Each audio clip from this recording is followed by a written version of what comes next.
This is Wild Chronicles. I'm Boyd Matson.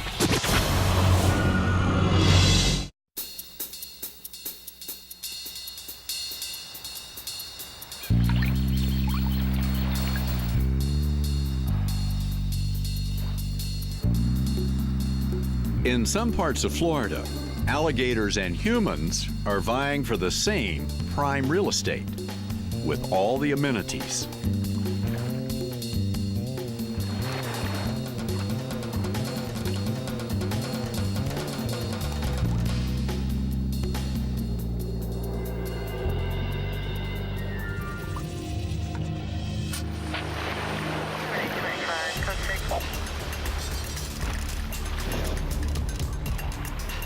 Living in such close proximity can be dangerous, especially since both populations are on the rise.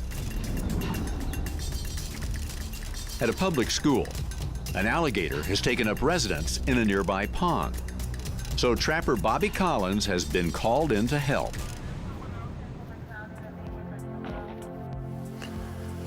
What it is, the school is just trying to stop an accident before it happens, you know. Where'd he go? Collins sets out a tempting morsel as bait. It's a pungent cow's heart.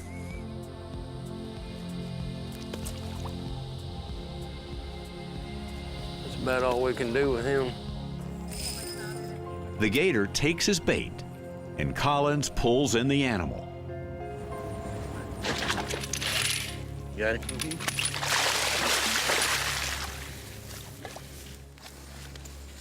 Be good for the yearbook.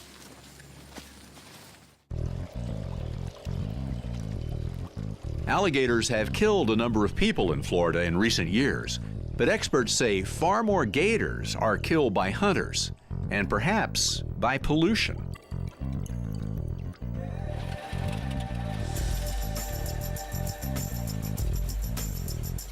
Biologist Perrin Ross is catching alligators from a polluted lake in Central Florida, trying to discover why so many of these animals are dying.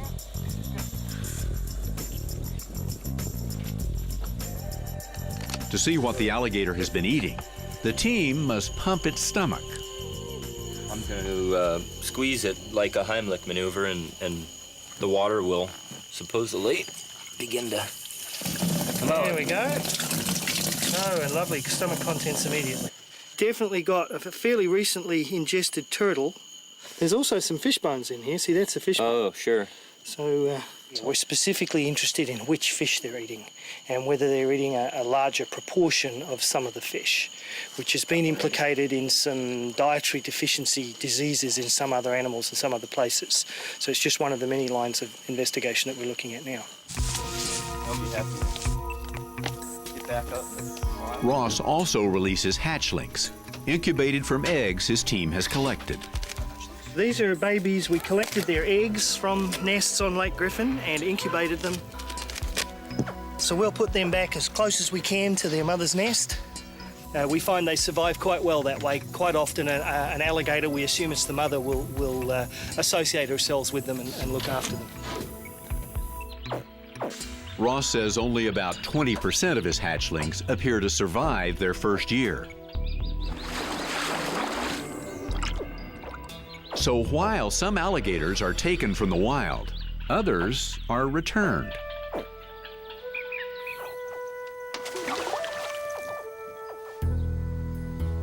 Ross believes there's enough room in Florida for a controlled population of alligators to live side by side with humans. I think if people will tolerate them and modify their behaviour to the small extent necessary, we should be able to coexist. Trapper Collins agrees. I think the best thing to do is best for the old alligator, you know, is just leave him alone. Just let him be an alligator out there in the lake. Alligators and humans struggling to maintain a balance in a crowded community.